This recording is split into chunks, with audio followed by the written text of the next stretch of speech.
Everybody always be talking about KD. He ain't a leader and all this. Like, he is a leader, bro. Like, when I think about the great Kevin Durant, we all up here know too much about sports, and I trust you, the viewer, will know too much about sports as well to suggest the only responsibility of an athlete is to play the game. Not if you're the best player. if I'm a young dude and KD's in my practice, I'm watching KD's work ethic. I can lead by example. He's one of the, like, he puts it in and then gets the work in. So if I'm, amen, I'm coming up working out with KD. He gonna lead by example.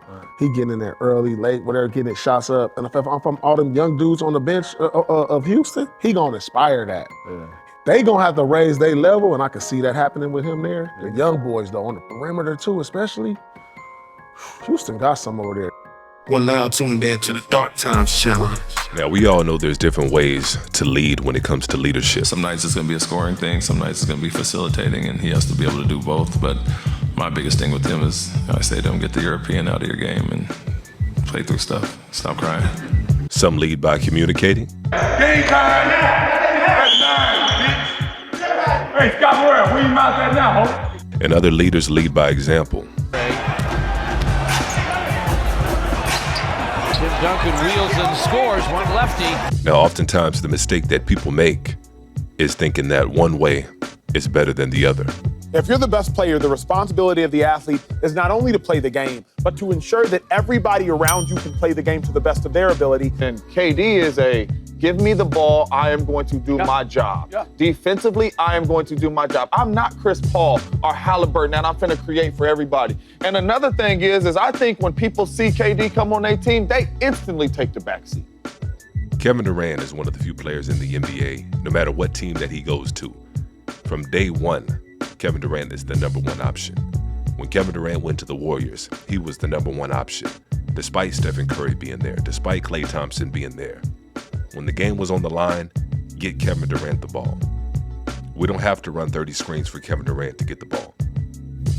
We don't have to switch out defenders. We can give Kevin Durant the ball and let him go to work. And that's why I say he's one of the few players in the league that you can just give the ball to and watch him work. Quarterbacks, and you know this as a wide receiver, and you know it as a wide receiver, quarterbacks don't have the luxury to be like timid leaders, to be quiet leaders. They don't have it's just not his personality. Find it. The job of a quarterback is to be a galvanizer. You have told me explicitly how Aaron Rodgers will say, hey, Jay, just go make a play. And Emmanuel Acho is one of those guys you can tell that he never played basketball. Emmanuel Acho is a football player through and through. And that's one of the reasons that it's hard to listen to guys that didn't play the game on any level talk about basketball. Because Emmanuel Acho is looking for that rah-rah leader. And in the game of basketball, you can be the best player. You can be the driver of the bus and not have to be a rah-rah leader. A good example of that, a couple of good examples of that actually, is Tim Duncan and Kareem Abdul-Jabbar. You had two individuals that were going to go out there and compete at the highest level, but at the same time, they weren't going to be demonstrative in how they approach and how they call it their teammates.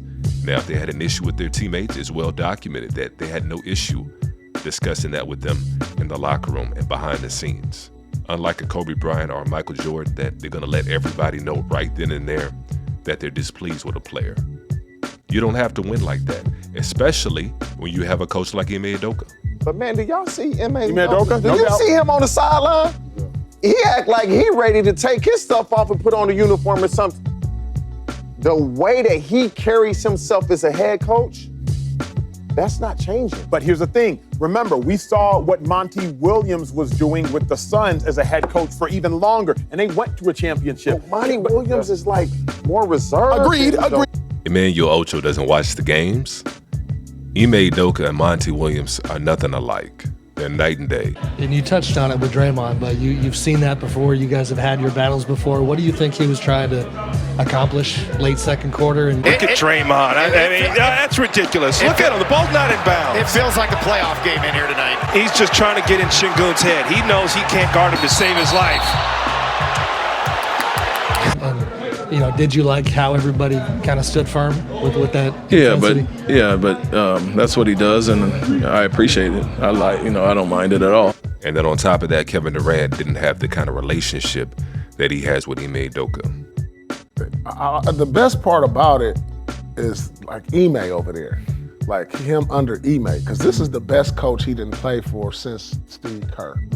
Think about, even though it didn't work out in Phoenix and Brooklyn, look who he played with. He played with, it was with Steve Nash, who was like a young coach who was still learning. Now Budenholzer Coach Bud wasn't really a good fit for him. And so now he gets somebody who kind of like more of a firm leader. And not every coach can do it. Not every coach can be that way. That's why you have a lot of coaches that wind up being players coaches.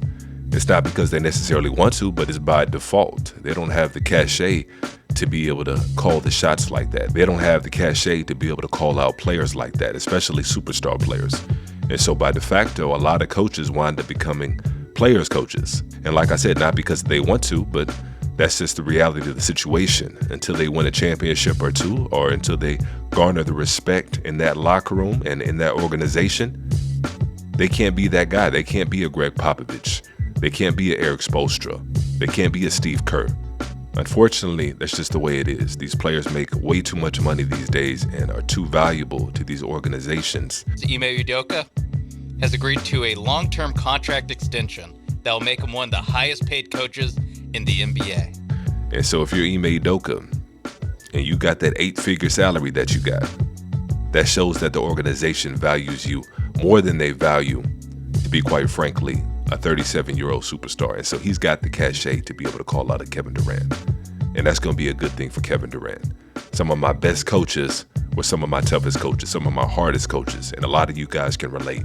And so as I said in the beginning of the video, there's multiple ways to lead, and Kevin Durant is one of those leaders that he's going to get in there and he's going to lead by example. And that's the perfect situation for him because he's already got a head coach in Ime Udoka that can do the rest. But those are my thoughts on it anyways. You guys go ahead and feel free to keep the conversation going on down below.